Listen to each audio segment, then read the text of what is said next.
ফুল ফুল কেৱল দুটা বৰ্ণৰ হ'ব পাৰে, কিন্তু ইয়াৰ পৰিভাষা অপৰিসীম।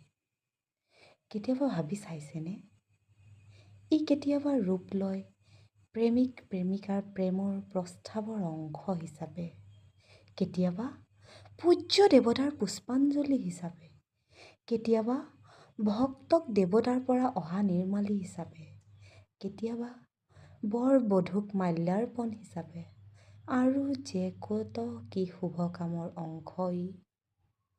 লগতে আহে জীৱনৰ শেষত নিজৰ শৰীৰটো সজাবলৈ, নিজৰ স্বৰ্গৰ ৰথখন সজাবলৈ, আনকি নিজৰ চিতাখন সজাই পৰাই ল'বলৈ। এনে লাগে যেন ই সৃষ্টি হৈছিল সকলোৰে সকলো মুহূৰ্তৰ সমভাগী হ'বলৈ। এলাগী নহয় ই কেতিয়াও। গতিকে মানুহৰ জীৱনটোকো ফুল হিচাপে গঢ়িব লাগে, সকলোৰে সকলো সময়ৰ সমভাগী হ'বলৈ, অনন্ত কাললৈ। ধন্যবাদ।